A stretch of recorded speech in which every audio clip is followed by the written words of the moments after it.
All right, so I got all my wires ran through the hole. Next thing I need to do is start hooking all this stuff up where it needs to go.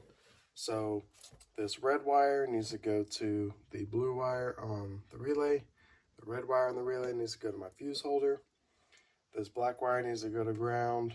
This black wire needs to go to ground. I need to run the sensor wire all the way up to the front. And then the wires I'm going to be left with that aren't getting hooked up back here is going to be this white wire and this black wire. And these two I'm going to wire up to the speaker wire, and this is going to run all the way to the front to the switch. That's going to be basically my signal for up and down. So once I get everything kind of hooked up, I'm going to tape everything up all nice, and I'm going to run everything along with what I have. So it's going to come from wherever, it's going to come up. I'm going to meet up with this, go along the side, and then come up. I'm probably going to come down this drain right here to meet up with the gas cap release. And then I'm going to run along that cable all the way to the front. That works out pretty good because I already have a bunch of stuff on the passenger side. The driver's side is still pretty open, so I'm going to go ahead and take advantage of that. That should work out pretty good. So let me start getting this all soldered together, cleaned up, trimmed up.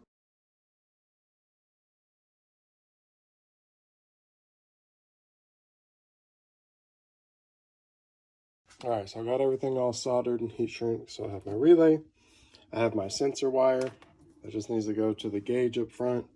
I have this, which is power and ground for the relay, which feeds the compressor and the dump valve. So this just needs to split up, and one needs to go to ground somewhere over here, and then one is going to go to power up here on my fuse holder. And then I have this wire. So these are basically signal for up and down. So one of them is going to trigger the relay to turn on, and the other one just sends power to the dump valve to open. So I need to run this gauge wire as far as it'll go, which looks like it's only going to be somewhere around here. And then I'm going to cut this plug off, give me some room, you know, solder some wire to go all the way up to the front, and then solder that back on the other end. And then I need to run this wire all the way up front to where the switch goes. All right, so I got my switch here. You got your 4 wires, your power, your ground, your 2 outputs. So my ground goes to the frame, and the reason for this specific location is that in the future, whenever I have to take this piece off, I'm gonna put all the positive wires on a plug, and then all the negative wires are gonna be on one big ring terminal. So I can just unplug the one plug and then take out this one ring terminal, and this whole piece can come off. And so the power wire just goes to an open spot in my fuse box. It has constant power. And then I have my 2 outputs. So one goes to the relay, which triggers the compressor to turn on, and then the other one goes to the dump valve. So back here, I got everything all cleaned up pretty nice. So you see I got my relay mounted, got my wires ran, they come up, meet up with this. They run with this stuff, they come up, go down here, all the way to the front. And when I got everything hooked up, it wasn't working. And what I realized was the stuff back here is all hooked up to this battery, and the stuff up there, like mainly just the switch, is hooked up to my factory stuff. And this battery, I haven't yet put a ground to the frame, so they weren't communicating together. So all I had to do was just run a little ground from the negative on my battery to my frame, and then everything started working. And that's just because, like I said, my switch was grounded to my frame while everything is hooked up to this battery, which didn't have a ground to my frame. So even though I was flipping power to the switch, it couldn't complete the circuit because this power was just going through the switch to nothing. The ground wasn't actually grounded to the same circuit that all this stuff's hooked up to. So like I said, I just ran a little jumper, and now everything works good. So let me get all this stuff cleaned up. I got a bunch of zip ties to clean up. It's a mess back here, and it was a little frustrating running all these wires back here because my speaker wire, that 16 gauge sky high speaker wire right here, was like 100 feet, and I had to run that through all the way. I don't like wasting wires, so rather than just guessing and cutting, I ran all 100 feet, you know, from there all the way through all this, and it was a pain. So I got everything done. Everything's nice and neat. I have enough room right here. You can see this is sitting on the ground, and I have enough slack. So let me get this piece popped back on, get all the stuff cleaned up, and I'll probably pull it outside and do a little test real quick. All right, guys, please excuse the mess, but just real quick, this is the dump valve that I started out with. This is one I got off Amazon. It's about 10 bucks. It looks all beat up now because I was trying to tighten it while it was in my car, and no matter what I did, it kept leaking from the threads, both sides. So I think that these MPT threads are just cut really bad. So I got this one. This is a $30 dump valve, and it actually has an arrow for direction. So what I'm going to go ahead and do, instead of soldering underneath my car, and in case this gives me problems, I'm going to put a Deutsch connector on here, put a Deutsch connector on my car side. I'm going to get this all mounted up, plug it in, and then see what it does. Hopefully it doesn't leak. So this one's leaking really bad, where in about an hour it'd go from 50 PSI to 0. So I'm hoping this one will maybe, it doesn't need to be perfect, but maybe take a few days to go down instead of several hours. So I'm gonna get this all mounted in there real quick, and hopefully it fixes my problem.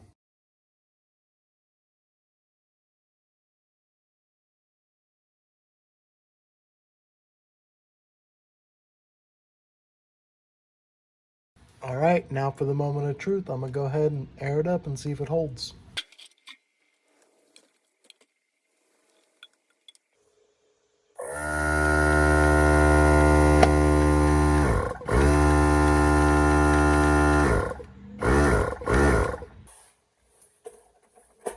Seems to be holding pretty good. I don't hear anything. I'm gonna go ahead and spray some soapy water.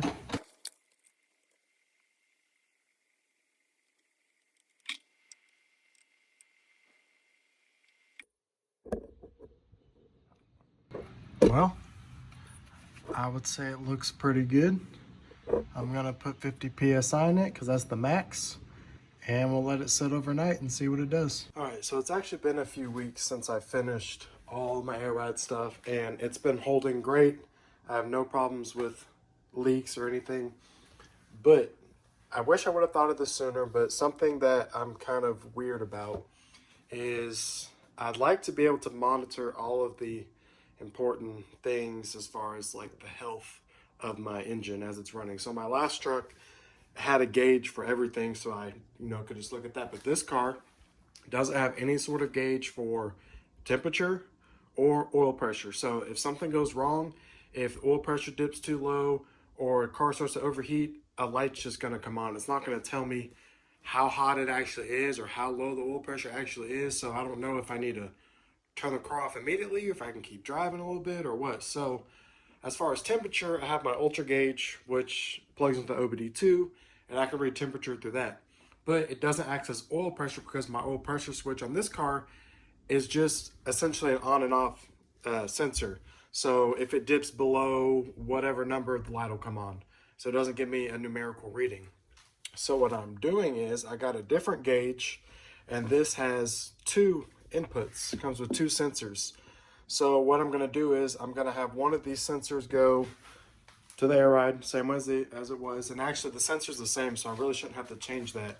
Just going to solder some wires and that should work. And what I have here is a T for my oil pressure switch on my car. So this is just a 1/8 inch MPT T, one side male to go into my block, and then two female. So my factory oil pressure switch is going to go into one end, and then the sensor is going to go into the other end. So on this gauge, I will have the air pressure in my bags and my oil pressure. All right, there's one thing I want to check real quick before I just start taking all this stuff apart. So right here, I have my car aired up to 50 PSI. And what I want to do is check the compatibility of the sensors with the different gauges. So the sensor that's hooked up to this manifold came with this gauge, and I want to make sure that the same sensor will work with this gauge because it'll save me a lot of time. So the idea is, instead of running this wire all the way from the gauge all the way back, what I can do is just reuse this same wire and sensor and everything, and just cut the wires here, cut the wires here, solder these wires to those wires, and all this can stay the same. I don't have to run new wire. I don't have to take out the sensor and re-Teflon it and put it in and hope it doesn't leak. I can leave all that alone because right now nothing leaks, so I really don't want to mess with it. So I have 50 PSI in here. What I'm going to do is unplug the wire that goes to this gauge, unplug it from the sensor, and then I'm going to plug this wire into the sensor, and hopefully this gauge will then read 50 PSI, and if it does, then I know I'm good to go. All I need to do is just basically cut all these wires from the plug, the power and ground and the sensor wires, cut all that stuff off, and solder it to this harness, and then this will work exactly how I want it to. And then all I need to do is run this wire up to underneath my engine where the oil pressure switch is, so that I can get all that going. So I'm gonna go ahead and test this real quick. Hopefully it works, and then I could start taking this out and cutting wires and stuff. All right, so now I've got the sensor plugged into this gauge, and at first it was still reading 0. And what I did was I looked at both the plugs. I took a picture of this plug and the plug from the sensor wire I already had for the other gauge. And I noticed that the plugs are the same, but the orientation that the wires were different. So I went ahead and I cut the harness and I just kind of rearranged how the wires. So I put black to yellow, red to yellow, and then red to black. And it ended up making it read right. So as far as I'm concerned, the sensors are the same. And, you know, I went up and down. I did 50, I went down to 5, I did like 20, and then I did 0, and they all matched up. So they're close enough for me. So what I'm going to do is continue on with what I originally had planned and essentially just cut these wires and solder the power and ground and the sensor wires to the new harness for that gauge, because the harnesses are different, and then just run the other sensor wire down. For now, I'll probably just leave it down here somewhere, and then after I get that sensor actually plumbed up to my oil pressure stuff, then I'll run that wire. But for now, go ahead and just get the gauge swapped over, and I'll just have a new gauge. All right, so I got the new gauge in. Personally, I like how it looks a lot better. The other gauge had a little rectangle where you could see where the actual screen was, but this whole thing is a screen, so it looks a little nicer. Go ahead and turn it on. You see, it comes on. It's got 2 different readings right there. So all I need to do now is find out where to put this wire. So I don't need to hook this up, but what happens when this wire gets power is the screen dims. So at nighttime, when you turn on your headlights, this gets a little darker, so it's not so bright. But I've never had to tap into that circuit before, so I need to do some research and kind of look around and figure out where I can tap in to get that working. So let me do a little bit of figuring and I'll get that working. All right, so what I ended up searching for was aftermarket radio, you know, dimmer wire. Because when you install an aftermarket radio, it has an orange wire that you hook up somewhere in your car so that when you turn the headlights on, there's screen dim, so it's not really bright. So I did some research, and they said the hazard harness, at least for my car, I don't know if that's true for every car, the hazard harness has a gray wire. And so I just popped a couple panels off. There's like 2 bolts on the bottom. This whole thing popped out. I unplugged this. It's got like 5 wires, and there's 4 wires in there. And I went to the gray one, hooked up my multimeter, had no power, turned on the headlights. It had power, and then I put them on auto and then turned the car on just to make sure that it's not just powered by this, and it's actually powered by the headlights turning on. So everything works how I want it to. So all I'm going to do is peel back this tape a little bit and solder on a little wire and run it across and solder it to this green wire, and then we will have a working dimmer for my gauge. So let me get that knocked out real quick, figure out exactly how I want to run that wire, and it should be pretty simple. All right, I got everything all put back together, got all the wires cleaned up, and as you can see, when I turn on my headlights, get a little bit of dim. Not a whole lot, but you know, I think it's cool to have things working like factory. I also like how this gauge looks. I think it looks a lot nicer than the other one did.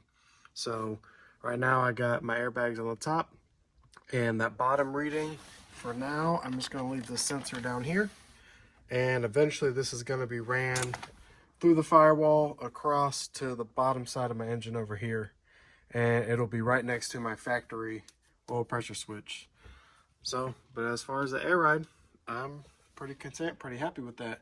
Didn't have to mess with any sensors or anything, so I know I don't have any leaks. All that stayed the same. That's the main reason I wanted to leave that sensor alone, so now I don't have to worry about it. And for the past couple weeks, I haven't had any leaks, so I can go ahead and put the rear piece back on the bottom that covers up the compressor. and we're all good to go. So I guess the last thing is I'll go ahead and just kind of pull it out and film a little video of it just going up and down so y'all can kind of see the amount of range I have with this. And that'll probably wrap this video up. All right, so I'm gonna film a real quick outro for this video. But first, I want to let y'all know that I finally got some Sky High 0 gauge 10 OFC wire. I've been waiting a long time for this to come back in stock. This is what I need to finish most of the wiring that I have back here. I do still need 4 gauge for a couple amps, and I am still waiting on 10 ring terminals, but I do have enough to kind of get me started. Got a little bit of work ahead of me.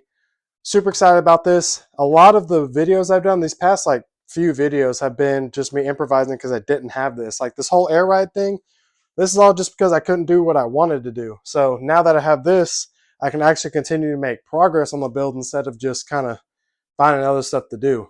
So I'm gonna give y'all a quick demonstration on the range that I have here. So right now we are aired all the way down, and when it's all said and done, this is gonna sit a little lower because there will be more weight. The sub's not in here, the box isn't in here. So I'm gonna go ahead and air up. 15 PSI, 20, 25, 30, 35, 40, 45, 50. So this is the max PSI that they say to put in here. See, I got a little bit of a gap now. And I'm gonna go ahead and air all the way down.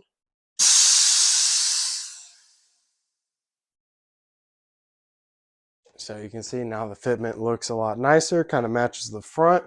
I think the front is still a little bit lower, but my hopes is that whenever it's all said and done, it will be pretty level. And then you can also see the gauge I got in here, looking all cool. I really love the way that gauge looks. Has like a magnifying lens, so kind of matches everything else I got going on back here. So, like I said, that's going to be it for this video. Look forward to the next video. It's going to be getting all this stuff put in my car. So, once again, thanks for watching, and I'll see you on the next one.